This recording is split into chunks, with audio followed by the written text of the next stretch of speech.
चेतन सूद का आप सबको सादर नमस्कार। दोस्तों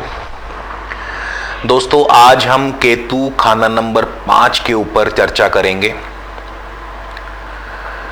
लाल किताब में केतु को औलाद कहा गया है, तो थोड़ा सा आज औलाद के ऊपर भी हम चर्चा करें। औलाद का शब्द जो है वो दो शब्दों के संयोग से बना है, औल जमा आद। औल का अर्थ है बच्चेदानी और आद का अर्थ है शुरुआत करना। चूंकि हमारे हिंदू समाज में लड़कियों का कन्यादान कर दिया जाता है और कन्यादान के पश्चात लड़की अपने ससुराल पक्ष का आरंभ करती है, उनके वंश की वृद्धि करती है,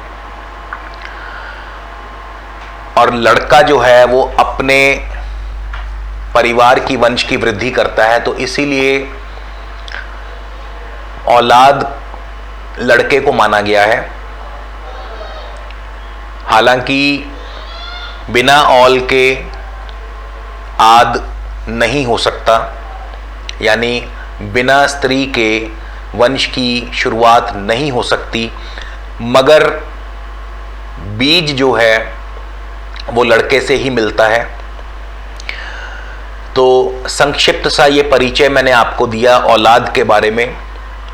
हो सकता है कुछ लोग इससे सहमत हों, कुछ लोग ना भी हों, क्योंकि आजकल के युग में लड़का और लड़की दोनों को समान माना गया है। और मैं भी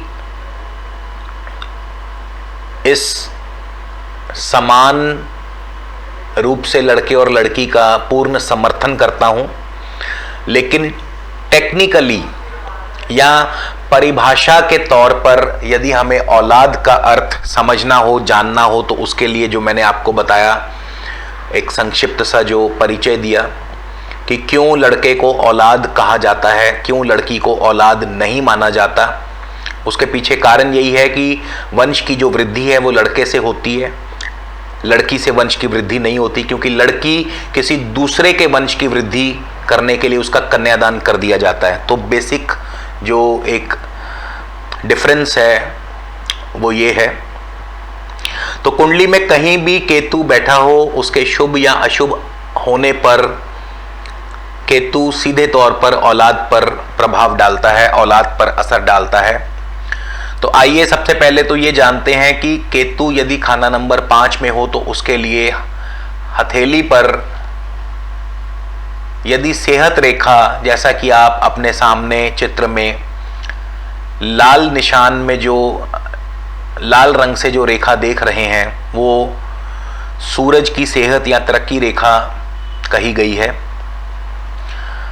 तो यदि सेहत रेखा आरंभ में या अंत में 3 शाखी हो, या केतु का खास निशान सेहत रेखा के ऊपर पाया जाए, तो केतु खाना नंबर 5 में होगा और खाना नंबर 5 का असर देगा।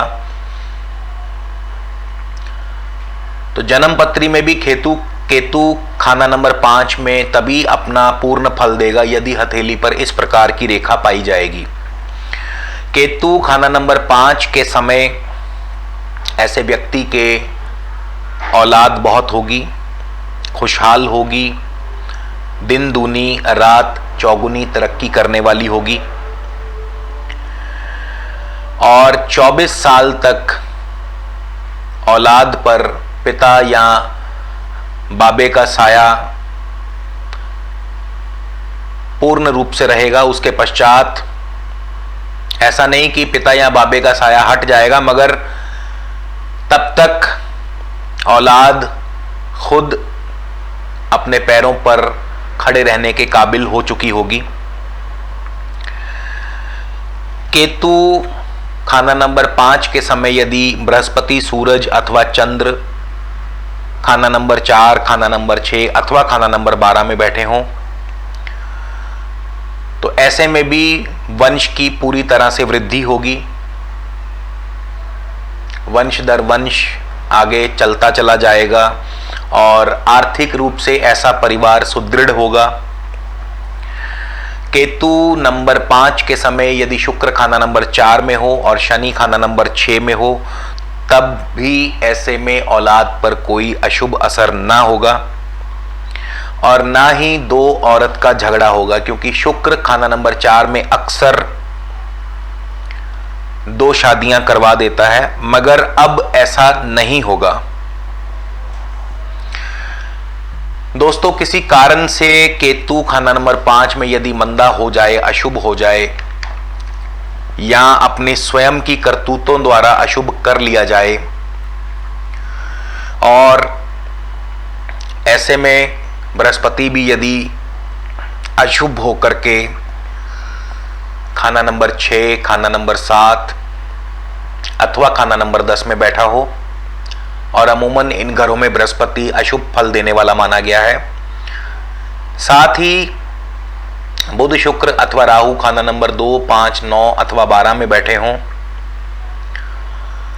तो अब ऐसे में ऐसा व्यक्ति औलाद के लिए तरसता होगा, या औलाद हो भी जाए तो लड़कों को खास करके सांस की तकलीफ होगी या दमे की बीमारी होगी, और 45 साल की उम्र तक औलाद का फल अशुभ रहेगा, मंदा रहेगा, या तो औलाद होगी नहीं, या होगी तो निकम्मी या नालायक होगी, किसी काम की ना होगी, या बीमारियों में जकड़ी होगी। गृहस्थ का भी कोई खास नेक असर नहीं होगा। इसी प्रकार केतु खाना नंबर 5 के समय यदि चंद्र अथवा मंगल खाना नंबर 3 या खाना नंबर 4 में बैठे हों, तो भी केतु का असर अशुभ होगा, मंदा होगा। ऐसा व्यक्ति मुफलिसी और गरीबी में जीवन का गुजर बसर करेगा। ऐसे में दूध में मीठा डालकर दान करते रहने से भी केतु का नेक असर पैदा होगा, औलाद का शुभ फल मिलेगा। केतु नंबर 5 के समय यदि शनि खाना नंबर 5 या खाना नंबर 9 में बैठा हो, तो हो सकता है या अमूमन ऐसा देखने में आया है कि पहली औलाद अक्सर नष्ट हो जाया करती है, मगर बाद में जो भी औलाद होगी वो कायम रहेगी। तो केतु यदि खाना नंबर 5 में हो और औलाद संबंधी कोई भी कैसा भी कष्ट हो, परेशानी हो, तकलीफ हो, या औलाद नालायक हो, निकम्मी हो, या शारीरिक तौर पर औलाद कमजोर हो, बीमारियों से ग्रसित हो, तो ऐसे व्यक्ति को चाहिए कि वो आए दिन दूध में मीठा डालकर दान करता रहे, गणेश जी की पूजा अर्चना करे, गणपति जी की आराधना करे और मीठे चावलों का लंगर आदि लगाता रहे, तो केतु से संबंधित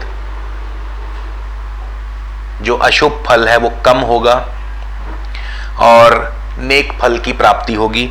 तो दोस्तों, ये केतु खाना नंबर 5 से संबंधित संक्षिप्त परिचय।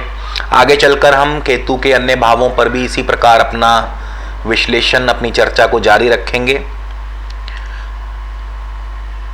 इसी के साथ ईश्वर से, प्रभु से यही प्रार्थना है कि आप सब पर प्रभु की कृपा दृष्टि बनी रहे।